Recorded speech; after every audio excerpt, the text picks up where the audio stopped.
เด้ออธิษฐานจิตอธิษฐานใจเราเกิดเป็นอย่างเรามีนวัตถุดวงวิญญาณของญาติพี่น้องลมหายใจจากเด้อนะโมตัสสะภะคะวะโตอะระหะโตสัมมาสัมพุทธัสสะนะโมตัสสะภะคะวะโตอะระหะโตสัมมาสัมพุทธัสสะนะโมตัสสะภะคะวะโตอะระหะโตสัมมาสัมพุทธัสสะสุทินานุวัตตเมธานังทานังเวปาริสุทธังอาสวะขยาวหังนิพพานาสังฆตาโหตุทุติยัมปีตาติยัมปีสุทินังวัตเมธานังทานังเวปาริสุทธังอาสวะขยาวหังนิพพานาสังฆตาโหตุอานาคติกาเลวัตถุทานที่พวกน้อยได้ให้ดีแล้วขอจงเป็นวัตถุทานที่บริสุทธิ์ถึงความสิ้นไปแห่งอาสวะกิเลสเครื่องร้อนสัญญาและขอจงเถิดซึ่งพระนิพพานในอนาคตการเบื้องหน้าผู้เถิดอิมัสสมิอารามีอิมานิมัจยังพันเตปินดาปตานิ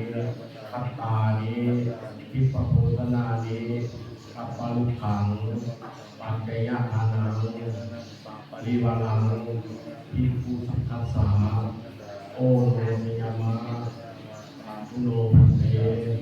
ภิกขุสังโฆอิมานิมัจยังพันเตปินดาปตานิคัตตานิทิปโพธนานิกัปปะลุขังปัจจยทานังสัพปริวารังปฏิคันหังตุอัมหังกัง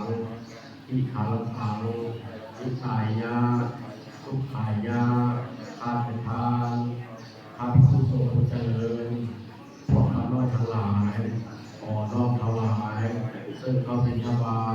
ภัตตาหารอาเข้าทิพย์ต้นเงินน้ำดื่มและบางปัจจัยพร้อมด้วยเครื่องบริวารทั้งหลายเหล่านี้ให้แก่พระผู้สงฆ์ขอพระผู้สงฆ์จงรับเมื่อรับแล้วเพื่อประโยชน์เพื่อความสุขและความเจริญ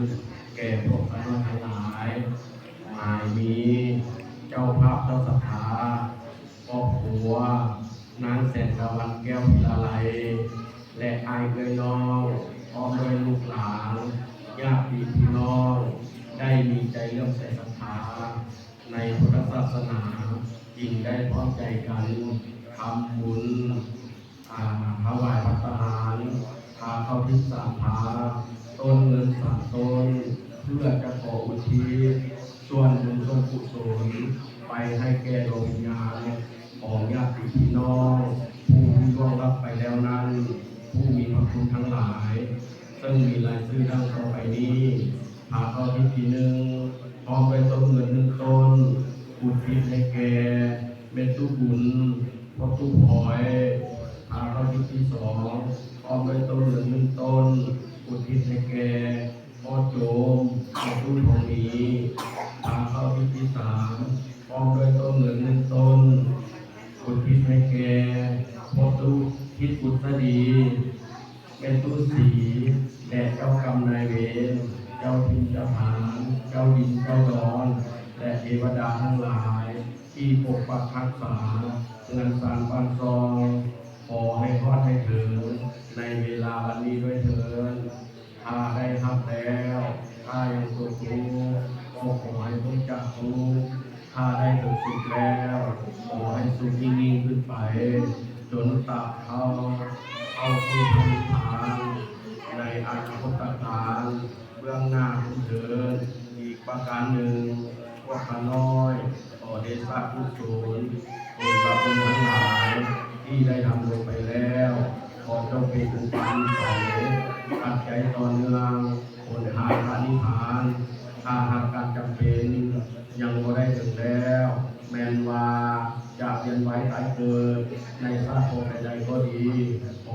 ข้าน้อยทั้งหลายนี้